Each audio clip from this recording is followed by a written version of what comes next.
এরা বলেছিল বাংলায় নাকি ভোট কেটে এরা ক্ষমতায় আসবে।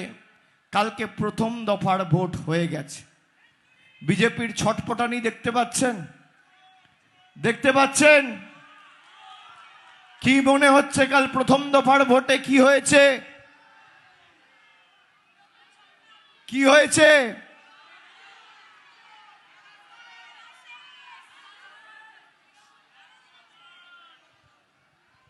আমি রাজনৈতিক ভবিষ্যৎবাণী করি না, কিন্তু যখন করি মেলে। আপনারা দেখেছেন 21-এও মিলেছে, 24-এও মিলেছে, 26-এও মিলবে। আমি আপনাদের বলে দিয়ে যাচ্ছি, তৃণমূল কংগ্রেস কাল সেঞ্চুরি পার করে দিয়েছে। আর 10 দিন মিলিয়ে নেবেন। যারা এখন ফোন করে বিভিন্ন সাংবাদিকদের বলছে আরে हम लोग का खबर चलाओ, ये बोलो वो बोलो, যারা বাংলায় এসে বলেছিল 23 তারিখ বাঙালিকে ঘরে ঢুকিয়ে দেবো, 29 তারিখ বাঙালিকে ঘরে ঢুকিয়ে দেবো, বাংলার মাটিতে আমাদের এলাকায়, যেটা আমাদের জন্মভূমি, আমাদের কর্মভূমি, যেখানে আমরা থাকি, আমরা বেড়ে উঠেছি, ঘরে থাকি, সংসার করছি, সেই মাটিতে গুজরাটের গুন্ডারা এসে বলছে উল্টা করকে লটকা দেগা। আমি খালি স্বরাষ্ট্রমন্ত্রীকে বলেছিলাম গরম বেশি পড়ছে, মাথা ঠান্ডা রাখুন, জল বেশি করে খান।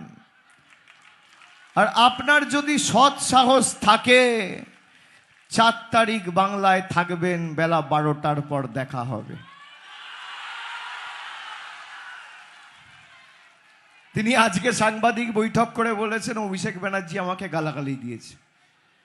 আমার মুখ থেকে কোনোদিন একটা বাজে শব্দ গত 15 বছরে কেউ শুনেছে? আমি জল খেতে বলেছি, মাথা ঠান্ডা রাখতে বলেছি। জল খাওয়া, মাথা ঠান্ডা রাখা গরমে সবার উচিত। বেশি করে জল খাও, মাথা ঠান্ডা রাখো। আর আমি তো বলেছি যে আপনারা খালি নির্বাচনের সময় কেন, সারা বছর বাংলায় আসুন।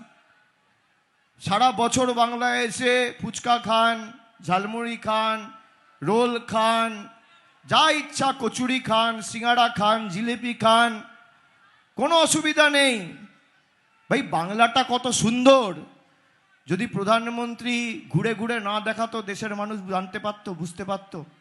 মমতা ব্যানার্জি সরকারের মামাটি মানুষ, সরকারের সব থেকে বড় ব্র্যান্ড অ্যাম্বাসেডার ট্যুরিজমের হচ্ছে নরেন্দ্র মোদী। আজকে এইভাবে যদি বাংলার প্রচার না হতো, বাংলার গঙ্গা কত সুন্দর, ঝাড়গ্রামের রাস্তা কত সুন্দর, যেখানে মুড়ি খাচ্ছেন রাস্তাটা মমতা ব্যানার্জির তৈরি করা, ফুটপাতটা ঝাড়গ্রাম মিউনিসিপ্যালিটির তৈরি করা। আচ্ছা, যে ছেলেটা মুড়ি বিক্রি করছে সে বলছে আমার বাড়ি বিহারে, আর বিহারে নরেন্দ্র মোদীর ডবল ইঞ্জিন সরকার, আর পেটের দায়ে বাংলায় এসে মুড়ি বিক্রি করছে। আপনি কি বলবেন এদেরকে? এদের ঢপের চপ এরাই উন্মোচন করে দিচ্ছে, আমাদের কিছু করতে হচ্ছে না।